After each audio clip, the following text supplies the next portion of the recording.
क्या आपके प्लेयर ये सोचते हैं, क्या आपके प्लेयर ये सोच के आते हैं ग्राउंड के अंदर कि उनकी अवाम उनके लिए क्या सोचती है, जो उनके लिए दिन रात दुआएं करते हैं कि हमारे प्लेयर परफॉर्म करें?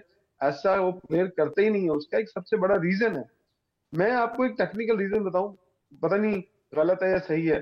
सलमान अली आगा समेत दो तीन ऐसे प्लेयर मुझे एफर्ट करते दिखाई नहीं दिए चैंपियंस ट्रॉफी के अंदर, इवन ट्राइलेशन सीरीज के अंदर ट्राई कर मुझे एफर्ट करते हुए दिखाई नहीं दिए। आई डोंट नो कि क्यों। यार आपका रिजवान कप्तान है, भले कोई भी कप्तान है, आप अपना 100% दो।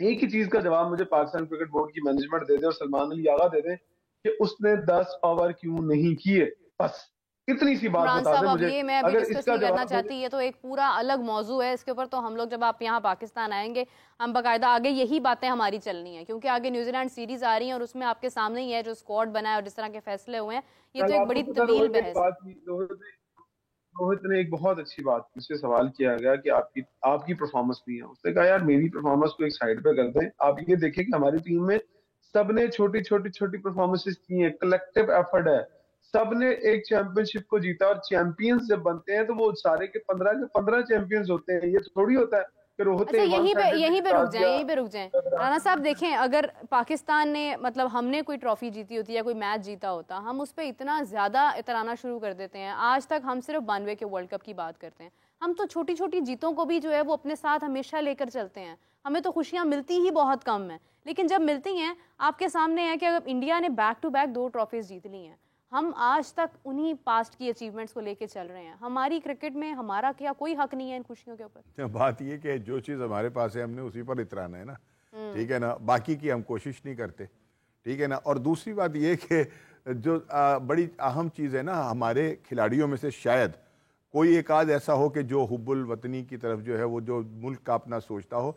असल में जब आप ये सोच लेते हैं ना कि आपका जो वो है ना सोच का महवर वो सिर्फ पैसा कमाना है, नोट कमाने हैं, वो किस तरह से आने हैं और कैसे आने हैं, ठीक है ना, तो फिर परफॉर्मेंसेस जो होती है ना वो उनकी तरफ नहीं जा रहे होते लोग, ठीक है। और वो अपनी ही जो है अपनी जो मामलात हैं उनको दुरुस्त करने की तरफ लगे होते हैं।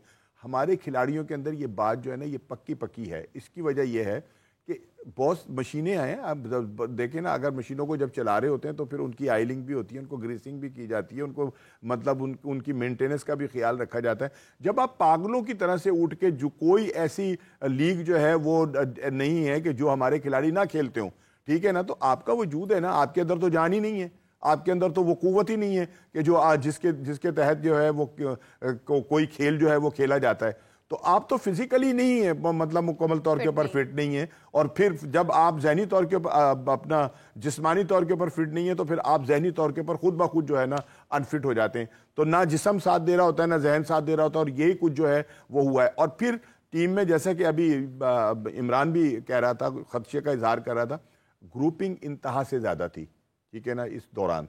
और टीम में जो वो एक जेल होके खेलने की जो वो थी ना, वो चीज़ नहीं नजर आई हमें। और मैंने तो ये महसूस किया कि किसी को हारने का अफसोस भी नहीं था, अफसोस भी नहीं था वैसे, कि भाई कोई तो चेहरा ऐसा हो कि जो बैठ चुप करके, यार हमारे खिलाड़ी जो है वो जू रोड से बढ़े, हमारे खिलाड़ी जो है वो बटलर से बढ़े, हमारे खिलाड़ी और किसी से बढ़े। वो जब हारे हैं तो वो सर पकड़ के बैठ गए, उनकी आंखों से आंसू थे, वो पागलों के दीवानों की तरह से जो एक दूसरे को देख रहे थे। और फिर कप्तान ने जाकर कह दिया कि जी मैं जिम्मेदारी कबूल करता हूं, मैं सलाम पेश करता हूं, अब मैं रिटायरमेंट का ऐलान करता हूं। हमारा कप्तान तो इंतहाई ढिठाई के ऊपर मतलब कमर बांध के बैठ गया कि एक तरफ तो ये कह दिया कि डजंट मैटर, मुझे कोई परवाह ही नहीं है, दूसरी तरफ लेकिन ये कि बोर्ड की भी तो आप देखें ना नाहली कमजोरी, हमारा बोर्ड कहाँ है। आपने उसी मतलब ये कि फिर बिल्ले को जो है वो दूध की रखवाली पे बिठा दिया, के पास है बोर्ड। मैं वही कह रहा हूं ना कि उन्होंने, बोर्ड ने फिर बिल्ले को दूध की रखवाली पे बिठा दिया कि ले भाई तू फिर आ जा और ये रखवाली कर, फिर उसको कप्तान बना दिया। कहते ही है हम रेस्ट दे रहा, हमने सीनियरों को रेस्ट दे दिया। क्या दे दिया तुमने यार? एक जेब में से निकाल के दूसरी जेब में रख लिए पैसे, ये किया आपने। सही बात है इमरान साहब, जिस तरह से हम यहाँ पर बड़ी मतलब हारने के बाद भी हमारे चेहरे पे कोई तासुरात नहीं थे, वहां पर गौतम गंभीर भी जितना मर्जी जीत जाए ना, वो मुस्कुराते हुए नजर नहीं आते हैं। आप जरा ज्यादा नजदीक थे, कोई मुस्कुराहट नजर आई उनके चेहरे पे कल आपको? नहीं, वो मुस्कुरा रहे थे। अच्छा, बिल्कुल बिल्कुल बिल्कुल। आपने ये, मैंने जो कल मेरी ऑब्जर्वेशन, जो मैं कल बैठा वहां गैलरी में ऑब्जर्व कर रहा था, वो गौतम गंभीर को मैं देख रहा था, वो जस्ट हल्का सा मुस्कुरा रहे थे। वो देखिए उनके लिए ये चैंपियंस ट्रॉफी कोई मसला ही नहीं था, वो बिल्कुल ऐसा लग रहा था वो उन्होंने उतने कॉन्फिडेंट थे वो जीत जाएंगे। इसी तरह मैं अगर एक बात करूं, चैंपियंस ट्रॉफी जीतने के बाद कल हार्दिक पांड्या ने ट्रॉफी उठाई, उठा के पिच पे चला गया, जो उनका स्टाइल है वो यूं रख के कहते हैं ये हाँ ट्रॉफी है। हाँ बिल्कुल वो वहां ऐसे पर ही। सेलिब्रेशन कर रहे थे, तो पीछे से जो विराट कोहली, सॉरी रोहित शर्मा, वो दो लोगों को भेजा और उन्होंने डांटा उसको, उसने कहा वापस आओ, उसको लेके आओ खींच के। ये मैंने वहां देखा, कहते उसको यहाँ लेके आओ, क्योंकि वहां पर उन्होंने ग्रुप फोटो बनाना था, वो जो उनका स्टाफ के जो कोचिंग स्टाफ हाँ था ग्रुप वो फोटो थी जो मीडिया बिल्कुल। वेट कर रहा था। तो मैं एक बात कहूँ, डिसिप्लिन के ऊपर रोहित शर्मा को मैंने क्या उस बंदे को देखा है कि वो अपने लड़कों को कैसे खींच के रखता है, एक बाप की हैसियत की तरह मैंने उसको देखा है कि वो टीम के अंदर रखता है, और वो उनके साथ एंजॉय भी करता है, उनके साथ खाता पीता भी है, डिनर भी करता है, लेकिन जब बारी आती है खेलने की तो वो फिर शेर की आंख की तरह देखता है हर प्लेयर को।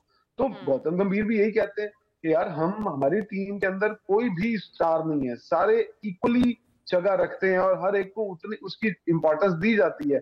तो कल मैं जब देख रहा था ना कि जब ट्रॉफी लिफ्ट कर रहे थे और हमारे मेडल्स पहना रहे थे इंडियन प्लेयर्स को, तो यकीन करें लिटरली मेरी आंखों में आंसू थे। तो मैंने कहा यार अगर पाकिस्तानी प्लेयर यहाँ होते तो क्या मंजर होता है यहाँ पर, हम कितना एंजॉय करते हैं। मैं उस नीले रंग को आंखों क्यों से होते भाई, हटाकर उस ग्रीन रंग को आपके देख लिए रहा था क्यों कि होते यार भाई? यहाँ ग्रीन रंग होता, यहाँ हरा रंग होता तो कितना मजा आता हमें। हम यहाँ इतनी दूर हजारों मील सफर करके यहाँ पर कल देखने के लिए, मेरे इनको साथ, देखने के लिए आए, लेकिन क्या करते हैं। चले इमरान मैं साहब, अपने आप जज्बात का दिल इजहार नहीं कर बर्दाश्ता ना सकता, हो, लेकिन वो हमारी दुखी होता हूँ पाकिस्तान बात टीम आप करने को वापस देख आए। के। हम अपनी गुफ्तगू और अपने प्रोग्राम के तवज्जुह से हम भरपूर कोशिश करेंगे कि हमारी आवाज़ बोर्ड तक जाए और बेहतर फैसले हों हमारी क्रिकेट के लिए। आपका वक्त आपने दिया, बहुत शुक्रिया। आपका ज़्यादा वक्त नहीं लूँगी मैं, अपना बहुत सारा ख्याल रखें। We are waiting for you in the studio, हमें ज्वाइन करें, जल्दी आए पाकिस्तान, ताकि हम क्वेश्चन इसके ऊपर जो है वो कंटिन्यू करें। राना साहब कुछ कह रहे थे आप? मैं ये कह रहा था कि कल मैं अपने मेरा जो शो है उसके अंदर मेरे साथ एक भारतीय जर्नलिस्ट जो थे वो बैठे थे, प्रताप मुखर्जी, प्रताप उनका नाम था। अच्छा। तो वो मेरे साथ बैठे हुए थे और वो इतने कॉन्फिडेंट थे अपनी जीत के हवाले से, बल्कि मैं हैरान हो गया हूँ कि जो शाम को रिजल्ट आया वो था कि जो उस बंदे ने मुझे कहा, ऑन एयर कहा, उसने कहा कि देखिए जी आज के मैच में परफॉर्मेंस एक है और वो है रोहित शर्मा। मैंने कहा अच्छा तुम इतने कॉन्फिडेंट? कहता जी बिल्कुल ठीक कह रहा हूँ मैं आपको। दूसरा कहना क्या जी, वो जी राणा साहब हम आज का ये जो ट्रॉफी है ये हम जीत चुके हैं। मैंने कहा अच्छा जी बड़ी बात है, बड़ा आपकी सोर्सेज हैं। कहते हैं और आपको एक और बात बताऊं, हम 4 विकेटों से जीत रहे हैं। अरे ये मतलब ये कैलकुलेशन उस बंदे की थी और वही रिजल्ट था कि जो उसने कहा। और फिर उन्होंने जो मुझसे ऑफ द रिकॉर्ड बातें की ना, बैठकर जो बातें की, उसने कहा हमारा आपका कोई मैच ही नहीं है, हमारे सिस्टम का और आपके सिस्टम का तो कोई मुकाबला ही कोई नहीं है। वैसे ये बात ठीक है, ये नहीं बुरा मानने वाली हाँ, नहीं है, ये बात किसी हद तक दुरुस्त नहीं, है। दुरुस्त तो है हाँ। लेकिन आप ये देखें कि हम एक क्रिकेट की बड़ी कुव्वत होने के बावजूद हमारे हवाले से लोगों का परसेप्शन क्या है, हम इसको डिफेंड नहीं ठीक कर है, पाते। और हम इसको डिफेंड नहीं कर, हालांकि मैं डिफेंड कर रहा था। उसने कहा कि हमारे जो है ना रांची ट्रॉफी का, उसने एक कहा कि रांची ट्रॉफी का अगर कोई लड़का 10 मैच खेल जाता है तो राणा साहब कितने पैसे कमा लेता होगा वो। मैंने कहा पता नहीं कितने कमा लेता होगा, बता दो मुझे। कहता है जी 2.5 से 3 करोड़। यहाँ पे तनख्वाही नहीं मिली है पिछले यहाँ पे वो 5 कहता है तुम जब 25,000 रुपए दे रहे हो फर्स्ट क्लास मैच खेलने वाले को किसी को, तो यार हमारा और आपका क्या मुकाबला है? हमारा और आपका कोई मुकाबला नहीं है। उनकी वुमेन क्रिकेट टीम को आप देखें, उन्हें कितने मुआवजे, मतलब कितने पैसे वो मिलते हैं। ऐसा सर पे सवार होकर बात कर रहा था जिसकी हद कोई नहीं। हालांकि मैं कोशिश कर रहा था कि मैं उसको, मतलब मैं भी जरा थोड़ा सा मैंने कहा जी हम भी पैसे देते हैं, हमारा एक खिलाड़ी जो है वो 50-60 लाख रुपए जो है वो माहाना लेता है सेंट्रल कॉन्ट्रैक्ट के। ठीक है ना, कितने ले लेते हैं? मैंने कहा जितने भी ले लेते हैं, जितने हैं। और आप आपकी 1 अरब की आबादी है, आप उसके अंदर से 11 लड़के मैदान में उतारते हैं। हमने कहा हमारे मुल्क की आबादी जो है वो 27 करोड़ है, ठीक है ना, ये 26 करोड़ है। हम उसके अंदर से 15 लड़के निकाल के आपके मुकाबले में ले आते हैं और आपको जो है खेलते हुए हमसे डर लगता है। मैंने कहा इतनी ही अगर आप में तप्पड़ थे, इतनी अगर आप अपने आप को मर्द बनते तो आगे खेलते। हम नहीं गए थे आपके मुल्क में, खेलते आप लाहौर में आके, आपको पता चल जाता कि किस भाव बिकती है। ठीक है ना। लेकिन राणा साहब आपकी सारी बातें एज अ पाकिस्तानी दुरुस्त है, मैं समझती हूँ, मगर अफसोस की बात यह है कि हम वाकई बहुत पीछे जाते जा रहे हैं।